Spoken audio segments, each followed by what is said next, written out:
Hello everyone guys, आज के इस वीडियो में हम बात करने वाले हैं केमिस्ट्री क्लास 12 सीबीएसई बोर्ड के लिए कौन सी बुक पढ़नी चाहिए। बच्चों, मार्केट में जैसा आपको पता है कि काफ़ी बुक्स अवेलेबल होती हैं, बट कहीं ना कहीं हमारी प्रिपरेशन के लिए हमको एक बेस्ट बुक की क्या तलाश होती है। तो देखिए, आज के इस वीडियो में हम जो बुक्स हैं उनको कंपेयर करेंगे।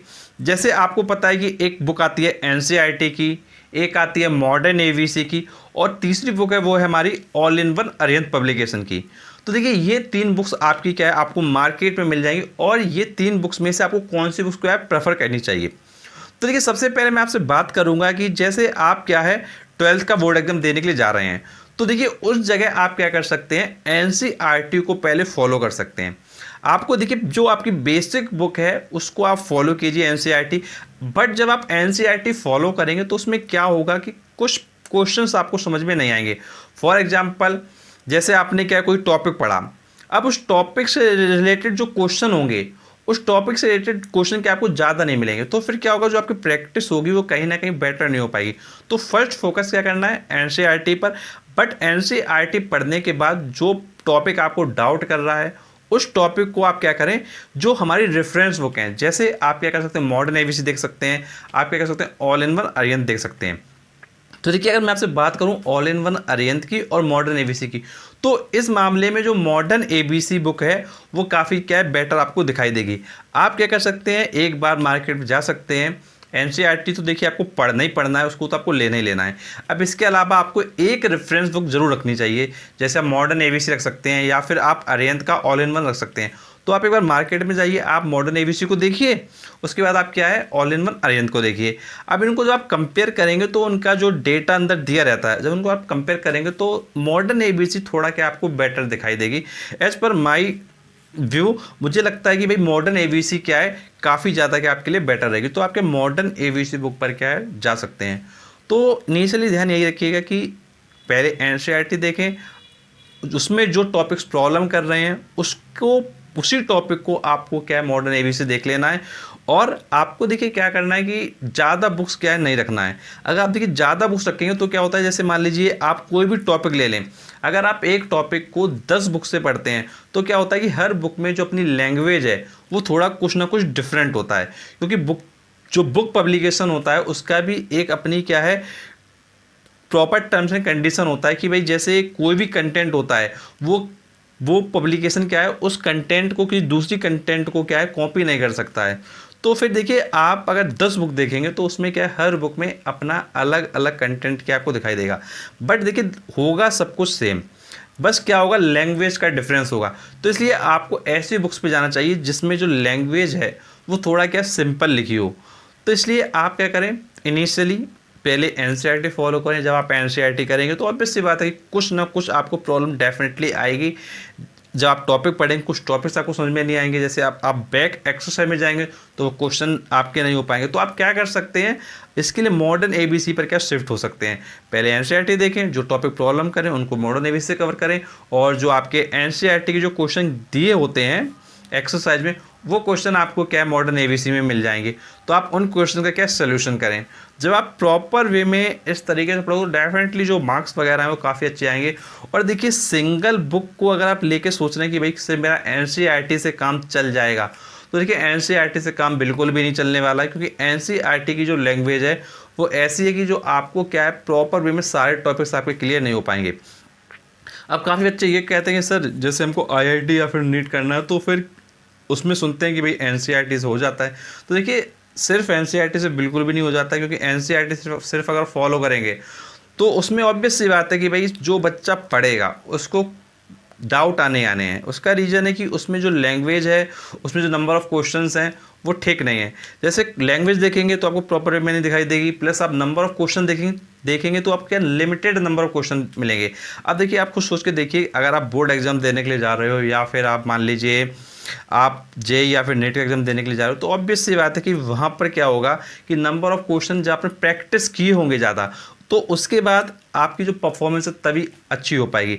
अगर आप कम प्रैक्टिस करेंगे तो ऑब्वियस सी बात है कि जब भी एक छोटा सा चेंज आपको दिखाई देगा किसी भी क्वेश्चन में, तो वो चेंज की वजह से जो क्वेश्चन है वो आप क्या सॉल्व नहीं कर पाएंगे। तो जब नंबर ऑफ क्वेश्चन आपके ज़्यादा ही होंगे एक ही टॉपिक पर, तो ऑब्वियस सी बात है कि उस जगह आप क्या कर पाएंगे, ईजिली क्वेश्चंस को सॉल्व कर पाएंगे, बिकॉज आपने पहले से अलग अलग डिफरेंट जो क्वेश्चंस उनको करा हुआ है। तो जब किया हुआ तो ऑब्वियस सी बात है कि वो क्वेश्चन जो आपके एग्जाम में आने वाले हैं वो ईजिली क्या हो जाएंगे। अदरवाइज होता यही है कि जब पेपर होता है बोर्ड एग्जाम का, तो लास्ट में बच्चे यही कहते हैं कि सर केमिस्ट्री का पेपर टफ आया, या कहते हैं फिजिक्स का पेपर टफ आया, या फिर मैथ्स का पेपर टफ आया। और देखिए ये हर साल का एक रिकॉर्ड है, आप ये मान के चलो कि हर साल एक पेपर आपका टफ आने आना है। टफ का रीज़न वही होता है कि जब बैक एक्सरसाइज के क्वेश्चन दे दिए जाते हैं, क्वेश्चन में चेंजेस कर दिए जाते हैं, तो फिर वही पेपर बच्चों का टफ लगने लगता है। आप अगर डेटा उठाएंगे लास्ट ईयर के, तो आपको दिखाई देगा जिस साल फिजिक्स का आपको टफ लगा होगा, हो सकता है केमिस्ट्री का टफ ना लगा हो।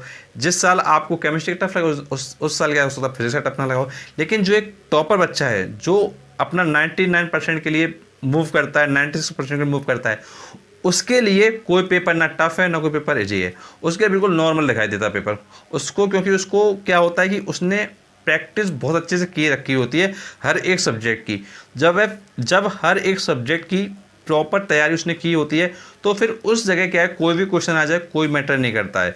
अब उसी जगह क्या है, एक बच्चा जो सोचता है कि भाई इंपॉर्टेंट मिल जाए या मैं कम मेहनत करके ज़्यादा स्कोर कर लूँ, तो फिर उस जगह क्या है प्रॉब्लम्स आती हैं। और एट द एंड वही होता है कि जो पेपर थोड़ा अंदर एक्सरसाइज से बना दिया जाता है, कुछ क्वेश्चन में चेंजेस कर दिए जाते हैं, तो वही पेपर उसको क्या टफ लगने लगता है। तो इसीलिए हर साल आप देखेंगे कि या तो फिजिक्स का पेपर टफ दिखाई देगा, या केमिस्ट्री का टफ दिखाई देगा, या फिर क्या मैथ्स का टफ दिखाई देगा। और काफ़ी बच्चों जगह कहते हैं कि सर पेपर जो है आउट ऑफ सिलेबस आ गया। Paper actually out of syllabus नहीं आता है। पेपर क्या होता है, जो बैक एक्सरसाइज के क्वेश्चन होते हैं, तो उसमें क्या है काफ़ी चेंजेस कर दिए जाते हैं। जब क्वेश्चन में चेंज कर दिए जाते हैं, तो फिर वही चीज़ क्या है हमको क्या कन्फ्यूज करने लगती है। जब कन्फ्यूज करती है तो हमको लगता है कि पेपर क्या हमारे सिलेबस के बाहर है। और देखो, अगर आप सिर्फ ये कह दो कि भाई सिलेबस के बाहर पेपर आ गया, तो क्या ये कहने से मार्क्स आ जाएंगे? तो बिल्कुल मार्क्स ऐसे नहीं आने वाले हैं। तो मेन चीज़ ये है कि जो हमारे बैक एक्सरसाइज हैं उन पर हमको क्या फोकस करना पड़ेगा, क्योंकि पैटर्न जो एग्ज़ाम का हो गया वो क्या डे बाई डे थोड़ा क्या चेंज होता जा रहा है। जो आपके डायरेक्ट क्वेश्चन होते हैं वो अब नहीं आते हैं। डायरेक्ट क्वेश्चन जैसे फॉर एग्जांपल कोई डेफिनेशन है, ऐसे क्वेश्चन बहुत कम आते हैं। उन क्वेश्चन में कुछ ना कुछ चेंजेस कर दिए जाते हैं, और क्वेश्चन को क्या एक उसका जो लेवल है वो क्या है काफ़ी अब हाई रखा जा रहा है। तो आप अपने क्वेश्चन को उसी तरीके से देखें जिस तरीके से क्या बोर्ड एग्जाम में आते हैं। तो एक काम आप ये भी कर सकते हैं, जैसे आपने ये जो बुक ले ली एनसीईआरटी, इसके साथ में आप मॉडर्न एबीसी ले लें, या फिर अरिहंत का आप ऑल इन वन ले लें। इसके साथ में आप एक क्या मॉडर्न पेपर को क्या जरूर सोल्व करें। जब आप एक मॉडल पेपर को लेंगे तो उससे क्या होगा कि आपको ये पता चलेगा कि भाई पैटर्न कैसा आ रहा है, किस टाइप के क्वेश्चन आते हैं। अब देखिए बच्चे जो है क्या काफ़ी लेट कर देते हैं, वो सोचते हैं कि भाई हम तो लास्ट में ले लेंगे जब पेपर होने वाला होगा। तो ये लास्ट में अगर आप लोगे तो फिर क्या होगा कि आपको पैटर्न तो लास्ट में पता चला। जब पैटर्न लास्ट में पता चला कि भाई कैसे कैसे क्वेश्चन आ रहे हैं, तब तक आपके पास इतना टाइम नहीं होगा कि आप सारे सब्जेक्ट पे क्या है फोकस कर पाएँ। तो आप कोशिश ये करिए कि आप प्रीवियस ईयर के जो क्वेश्चन पेपर हैं उनके लिए मॉडल पेपर ले लें, प्रैक्टिस सेट ले लें। भले ही वो आपके क्या है लास्ट ईयर का हो, ज़रूरी नहीं कि जो करंट में आए उसी को लें। आप पहले किसी के पास रखा हो उसको देख सकते हैं, या मार्केट में जाकर पुराना ले सकते हैं। तो जब आप मार्केट में पता करेंगे डेफिनेटली आपको क्या प्रैक्टिस सेट वगैरह मिल जाएगा, और उसको आप क्वेश्चन को देखेंगे कि भाई किस टाइप के क्वेश्चन एग्जाम में पूछे जा रहे हैं। तो डेफिनेटली जो स्कोर होगा वो आपका अनएक्सपेक्टेड होगा, और काफ़ी अच्छा आप स्कोर कर ले जाओगे।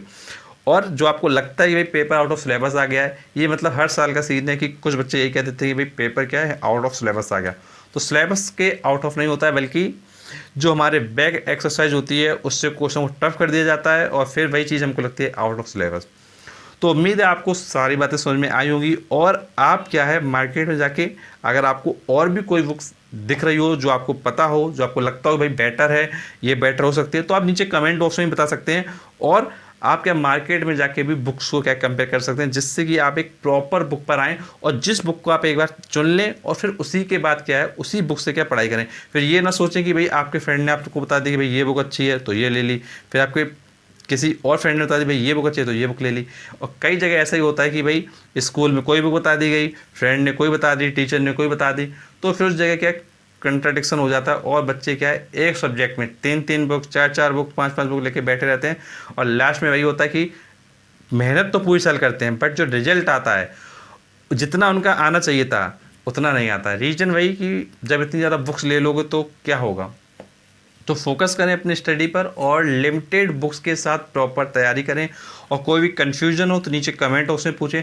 और ऐसे लेटेस्ट वीडियोस के लिए चैनल को जरूर सब्सक्राइब कर लें, नोटिफिकेशन दबा दें, क्योंकि आपके लिए हम और भी ऐसे वीडियो लाएंगे। And thanks for watching our video.